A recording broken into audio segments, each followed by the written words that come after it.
In this short video, we will review best practices for in-class presentations, go over some common mistakes, and then review the term analytical close reading. A presentation earning a first will demonstrate extensive secondary reading. While the secondary research is broad, however, the focus for the presentation should be quite narrow.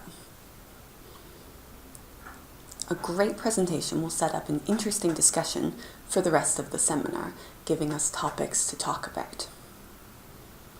The most important thing, however, is to present an original argument, and this group had a particularly sophisticated one. The only real failing was a sense that each group member had written their portion in isolation, so the presentation was a bit disjointed. A high 2-1 will also have a narrow enough focus to allow for really close analysis. It will also present an original argument, though perhaps not as sophisticated as the first. Presenting a summary of prominent critical opinions will make it clear that you've done your reading. And though I will never penalize students for nerves, confidence in public speaking is a good skill to cultivate.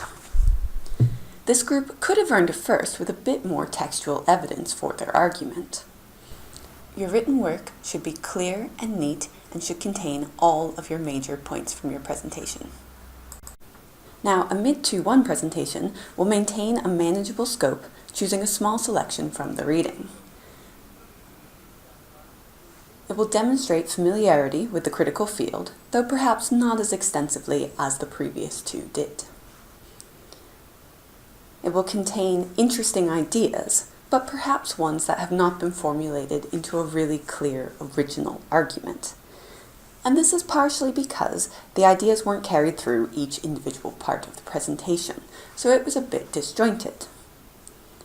And a slightly weaker presentation focuses on biography or context rather than the text itself. Finally, let's look at a presentation that earned a 58. It still presented an argument which contained some interesting ideas about the text.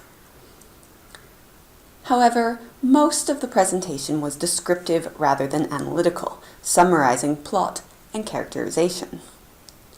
Part of the problem was that the quotations chosen were too short to really analyze in any depth. Like the last, this presentation had too much biographical context, and some of it was incorrect. The biggest problem, however, was time management. It's essential that your group meet up and rehearse the presentation to ensure that it doesn't run over 10 minutes in length. Your presentation should focus on an analytical close reading. You should choose a short extract or two to examine. The first step of any close reading is to gather your evidence. Look for literary devices like metaphor or simile. Identify any patterns in the language or structure, and consider unusual or striking word choice. Having done so, you will have successfully described the passage, but have not yet analyzed it. Remember, Sherlock Holmes doesn't just gather evidence, he draws conclusions. For this passage, for instance, I might consider the effect of Rossetti's alliteration in this stanza of Jenny. I could argue that Rossetti manipulates the alliteration in order to reconcile the tension between what the speaker says and what's actually happening in this scene.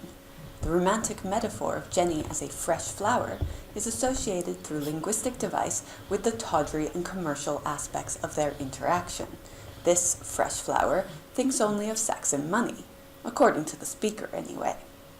Here I've pushed past simply describing the passage as one full of alliteration and metaphor to offer an interpretation of the purpose of this kind of language. That's an analytical close reading, which should form the core of your presentation.